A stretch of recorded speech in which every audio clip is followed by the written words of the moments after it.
Good morning, everybody. I guess you've all heard of Kelly J. Keane, aka Posey Parker. I know Pete's of my mind has heard of her because he knows her. Kelly speaks up for the rights of women and against this trans exploitation, if you will, of men being allowed to be in women's prisons, in women's lavatories, to be called women, although they have a penis, to be able to undermine the rights of people who are born female. She's saying, Kelly J. Keane is saying, that this is the greatest threat to women ever and to women's rights ever. And, I'm inclined to agree with her. No hate, but I'm inclined to agree. Just as I'm inclined to agree, and I do agree, with the fact that children of 7, 8, 9 years old shouldn't be given hormone replacement drugs simply because they want to be a tomboy. And so it's becoming fashionable with trendy parents to say that, their child identifies as male because they want to climb a tree, because they want to wear jeans and have their hair cut short. Look at Shiloh, the child of Angelina Jolie and Brad. She went through that phase and she's come through that phase and is very happily female now, a girly girl. So let's stop targeting children and sexualising children, putting hormones into 8-year-old bodies. It's a disgrace. I'm going to leave Kelly J. Keane now to talk, and I'm not going to talk over her because I think what she says is important, and she says it succinctly enough that I don't have to bother saying anything. She says it all. I'm going to start, Brendy, if that's all right. Hello, good afternoon. It's the 13th of September. Hyde Park is a place of memories for some of us. This is when, 3 years ago, Maria McLaughlin was assaulted by a man called Tara Hewitt, who insisted, even in the court, that everyone refer to him as she. We're also here today because it's the first anniversary since the passing of Magdalene Burns. I really hope the poster stays. We have it secured. So Magdalene, for some of you, will probably have been your journey into being a so-called TERF, understanding what rights were under threat, particularly for lesbians. Magdalene spoke very compassionately about the rights that lesbians were losing, the spaces. She herself had quite a journey at Edinburgh University of being silenced. And so thank you all for coming today because it means a lot that so many of us are here to remember her. Now, I'm wearing a t-shirt. Apparently now this is a dog whistle, meaning that we understand what women are, that we don't think trans women are women, that we want to protect our rights. Both in the UK and in Canada now, this is considered practically hate speech. I have some free stickers if you want to carry around a symbol of hate with you today. Maybe stick it somewhere. I could suggest the Body Shop, Lush. Mary Stokes now says that there are pregnant people, pregnant men, not pregnant women, in a bid to be inclusive. Inclusivity for me now means excluding women, silencing women, and not allowing us to speak about ourselves without being told we're hateful. It's quite a trick, right? It's quite a trick that's been played on us all, that in order to be seen as kind, we have to forget our own existence. It's absolute insanity. So, this is how we go this afternoon. If you want to speak, you have to use this microphone because then everybody watching on the live stream and recording can see it. So, as you well know, in Canada, this got taken down. Fortunately, what happens is women, or people that care about women's rights and the bodies of children, they make a statement, usually something quite benign, like I heart J.K. Rowling, or a woman is an adult human female, and it's like giving catnip to a cat, because the trans rights activists, so-called, the men's rights activists, go absolutely insane. And they very happily, as far as I'm concerned, they tell the whole world what they are and what they want to do, which essentially is silence women.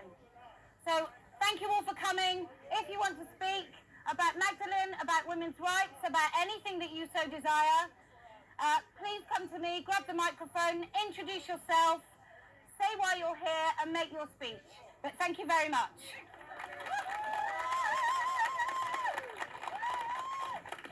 Who wants to talk?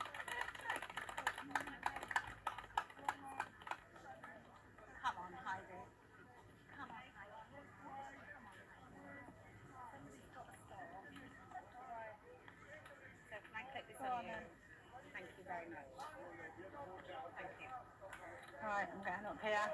Okay. Right. Okay? Yeah? Right. Okay, in my opinion, okay, transgenderism is the biggest threat to women's rights ever. It's the biggest threat to children and safeguarding ever, and all the women here and all the women around the world are the only resistance to it, and we have to resist. Women, girl, mother, sister, auntie, niece, granddaughter, daughter, lesbian, uterus, breastfeeding, ovaries, menstruating. These are the words of females, they're the words of women. It's not up for debate, it's not up for grabs or negotiation. These words are taken. We need no prefix and no explanation.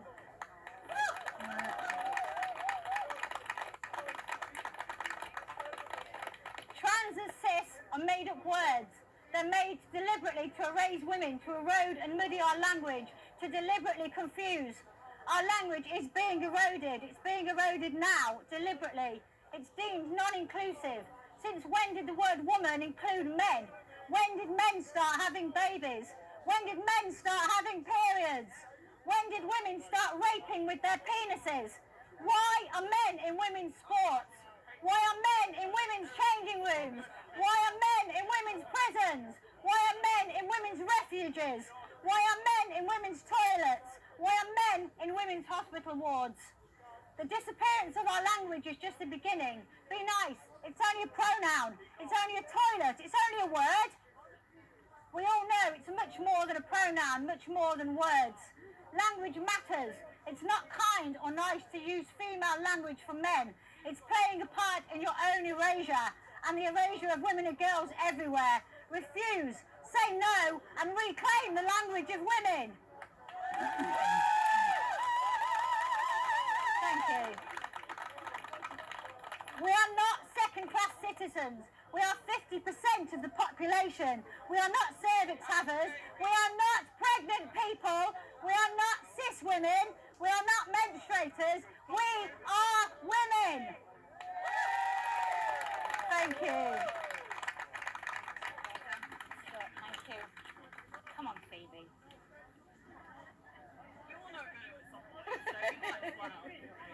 Can I click you? Yeah. Thank you. Thank you very much. Oh, am I going to pull that or stand up there? Hi everyone, I'm Phoebe, as you all probably know. Today I'm going to talk about Labour. Susan B. Anthony, the American women's rights activist, once said that no self-respecting woman should wish or work for the success of a party that ignores her sex. women have been central to Labour since its inception. Margaret Bondfield in 1929 was appointed the first ever woman British cabinet minister, and she went on to found the National Federation of Women Workers, whose badge I'm wearing today, and she fought to commit Labour to women's suffrage and worked on the health insurance bill, giving maternity rights to women for the first time. Then we've got Ellen Wilkinson with her Education Act. The monumental Barbara Castle fought tooth and nail for the Equal Pay Act, threatening to bring down Wilson's government if it was not passed. Still, women's voices were not reflected in Parliament despite these individual achievements. Labour knew that the longer that they remained male-dominated, the longer that we would have a Thatcher government. And so, in 1993, we had the 50-50% representation. And then after 1997, the election, we saw a huge influx of Labour women MPs, which meant that Labour now had an agenda for change, for women, led by women. So we now have a Labour Party which creates children's centres, it doubles nursery places, it doubles maternity leave and pay, it introduces domestic violence laws, pours money into victim support services, it facilitates the biggest increase in women's pay since the Equal Pay Act of 1975. And all these changes are spearheaded by individual women MPs. Harriet Harman, who faces sexism from all over the House for her work on domestic violence. Barbara Follett, who establishes the Labour Women's Network. Mo Mowlam, who's a personal political hero of mine, who's instrumental in the Good Friday Agreement and lasting peace in Northern Ireland. How far we have fallen. Those contesting for leadership of the Labour Party, Lisa Nandy suggesting that male rapists should be housed in women's prisons. Dawn Butler... Shut up! Let me speak. Dawn Butler declared on national television that a child is born without sex. Women with decades of trade union, Labour Party and feminist activism have been forced out the party for the belief that sex matters. Women have been harassed and intimidated for meeting to talk about sex-based rights at Labour Party conference. Mass activists banged on the windows and threw water over women.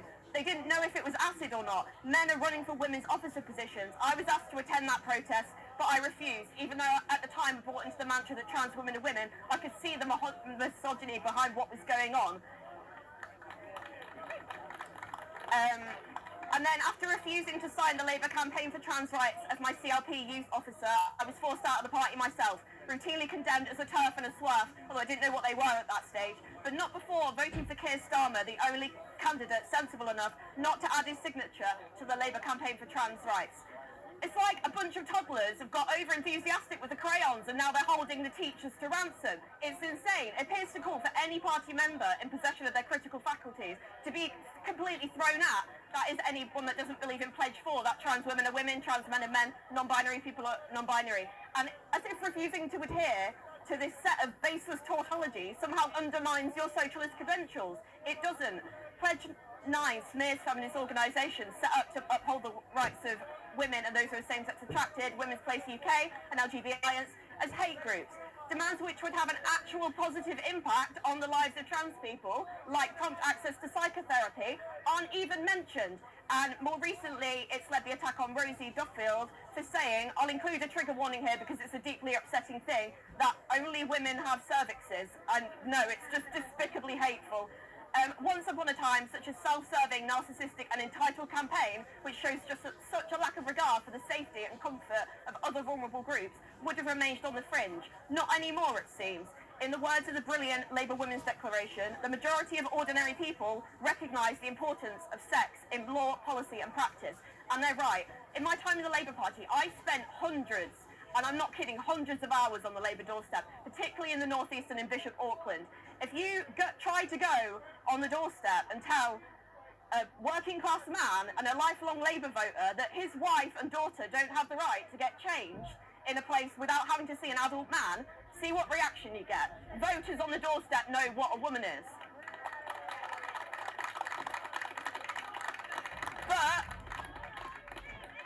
But make no mistake, the Conservative Party is not a party that is good for women. Tory austerity has disproportionately fallen on the shoulders of women.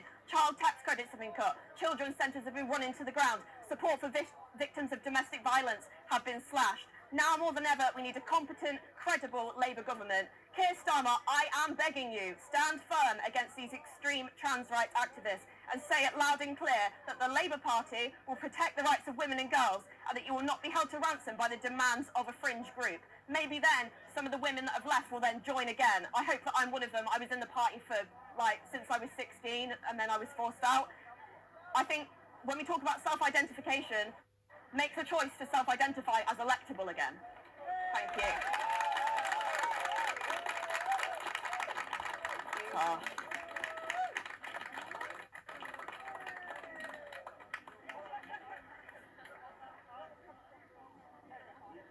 Can I just say to the Christian men who are heckling, I'm sure in the Bible it says something about respecting women. Thanks. Oh, it's all right.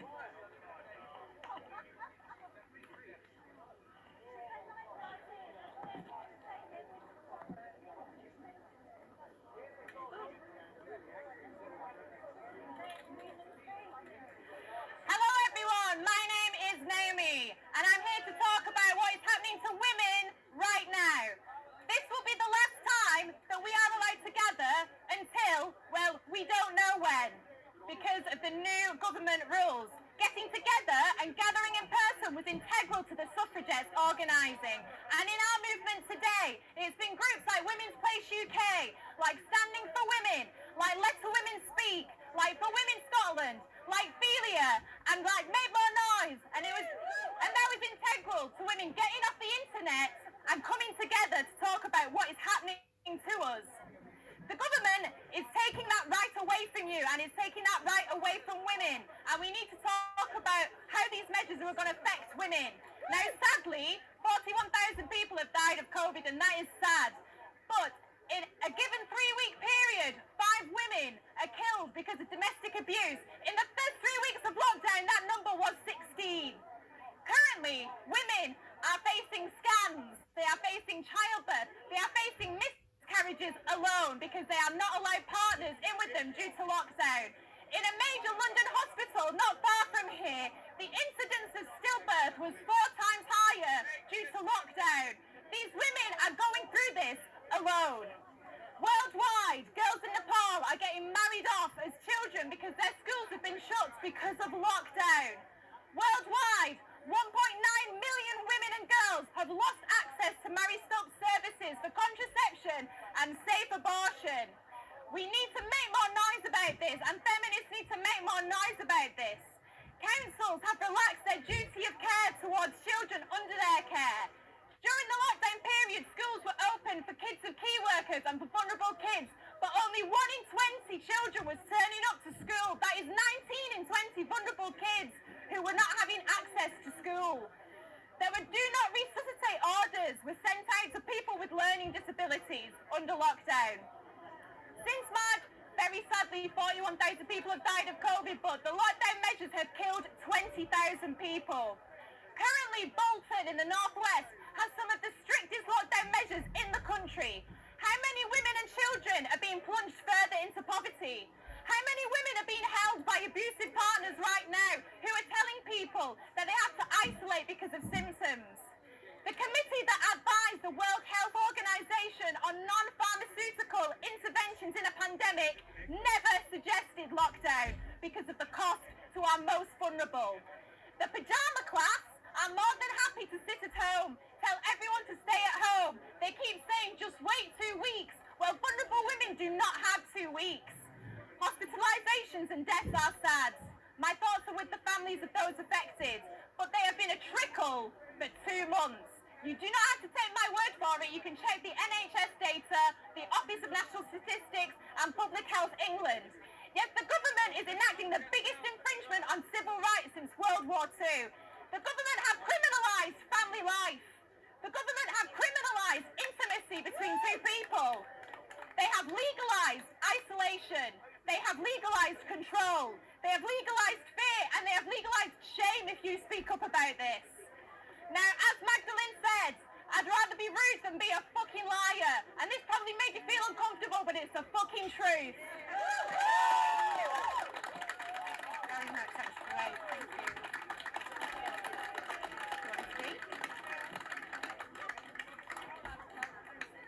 Do you want to? Yeah, come on. Can I pin you?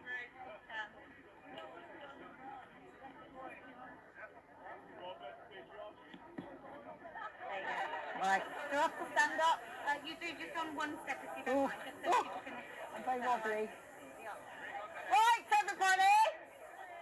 I want to talk about sex. And you see by that response how controversial it all is. Now, I'm a biologist to my very soul. It is my passion. Got a first-class biology degree years ago, taught it for years, did all kinds of other work with women. And what I do see is quite a lot of people commenting on either side about this whole thing, and men can be women and blah, blah, blah. So I thought I'd talk to you about sex. Right. Who has sex or sexual reproduction? 99.9999999% of all living things have sex. And what is it? It is gametes. It is male gametes, small swimming ones, and female gametes, big round ones with food in them to keep the embryo going. Even mosses have little swimming sperms, and ferns have little swimming sperms. I think we're going to stop it here. About 20 minutes. And you get what the chromosomes in one of these and half in another one, and then what the subject is, what the right number. objections are in the main. Fertilization. Please don't say sex is determined at conception. That is an ancient term when they used to believe that the little person was in the head of the sperm. And it went inside the woman and it planted itself like a Let's seed not and get it grew into all these into technicalities now, because It's in the 1603 Bible. A virgin shall conceive. Don't use my deception. opinion, Use stop targeting fertilization. children as young as It's 8. dead. That's it. Why do we have it? Because it suits biology to have variation in the offspring. It's a better survival strategy. If things change, you might have a few babies survive. Maybe a lot of, whereas if you have asexual reproduction, budding and all that, they're all the same. So it doesn't help your survival. No. Where Okay. does it happen everywhere? Anywhere where there are living things, it happens. Earth